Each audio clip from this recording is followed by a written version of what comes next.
les meilleurs sont là. Oui, les meilleurs sont là. Alors, c'est un moment absolument historique pour la Bretagne. Enfin, nous avons une ouverture possible avec la réforme administrative territoriale qui doit être initiée dans les toutes prochaines semaines. La discussion sur l'acte 3 de la décentralisation est désormais en cours.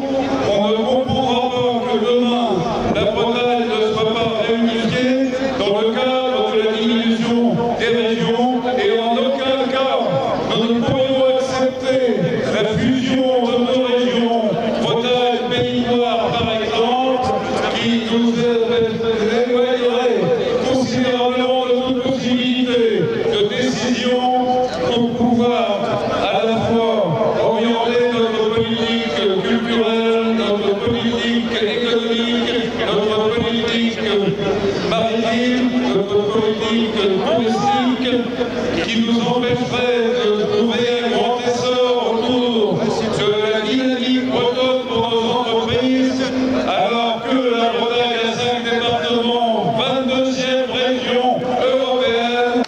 Le pôle ouvrier des bonnets rouges et du comité local de Nantes vous convie à un grand rassemblement pour soutenir toutes les suppressions d'emplois qui vont avoir lieu sur la zone de Carquefou. Donc Trelleborg, la CETA, BLM et beaucoup d'autres. Donc venez nous rejoindre le 25 avril, rassemblement à 13h pour une grande manifestation autour du site à Carquefou, 33 rue de la Maguet.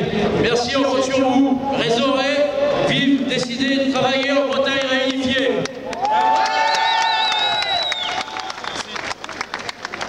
Nous avons parmi nous plusieurs députés, plusieurs sénateurs, de nombreux élus. Impossible de donner la parole à toutes et à tous. Nous avons choisi de donner la parole au local de l'État, François de Rugy, député Europe Écologie Les Verts, qui est venu voisin de Loire-Atlantique. Bonjour à tous et à toutes. Je voudrais vous dire d'abord, en tant que Nantais, en tant que député de Nantes, que ça fait plaisir de voir autant de drapeaux Grenadiers qui flottent à Nantes aujourd'hui. La place Bretagne n'a jamais aussi bien porté son nom, et c'est très bien. C'est Nantes qui se retrouve en retrouvant la Bretagne, et cette séparation, tout le monde le sait, elle est artificielle, elle est indue, mais au-delà de l'histoire, je voudrais dire que pour les défis que nous avons à relever aujourd'hui et pour demain, les défis économiques et sociaux, on vient de l'entendre avec les entreprises qui sont en difficulté, avec les salariés qui payent la note, pour les défis énergétiques, pour les défis de l'agriculture, de la transformation écologique de l'économie, nous avons besoin de nous retrouver. Nous avons besoin d'une région forte. Dans la mondialisation, il faut des régions fortes qui ont une identité forte, et c'est ça la force de la Bretagne. Et moi je l'ai toujours dit, la Bretagne sera plus forte avec Nantes et la Loire-Atlantique en son sein. Mais Nantes et la Loire-Atlantique seront également plus fortes dans la Bretagne, en étant pleinement dans la Bretagne. Alors, en effet, nul ne sait si nous vivons en ce moment un moment historique, seul l'avenir le dira. Ce qui est sûr, c'est que nous avons une opportunité sans précédent. Il y a un mouvement local, régional, extrêmement fort, qui s'est levé pour vivre, décider et travailler au pays.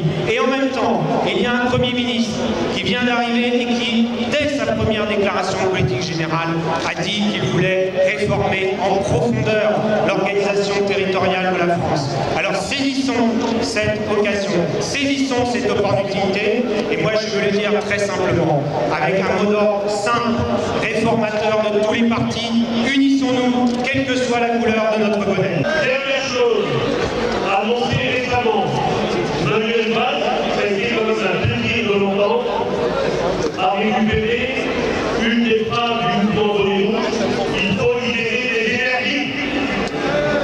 Qu'on soit artisan, commerçant, transporteur, chef d'entreprise ou salarié, aujourd'hui on n'en peut plus du trop de taxes qui empêchent la créativité, parce que les bretons, les 5 départements bretons, sont avant tout des créateurs et veulent créer de l'emploi et participer au renouvellement de la France.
Le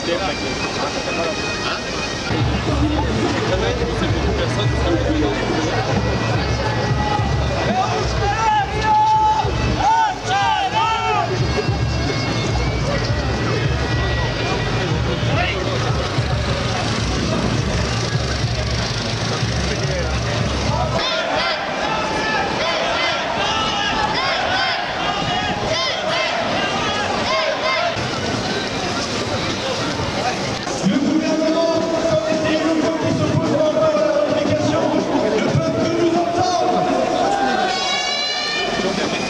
entend.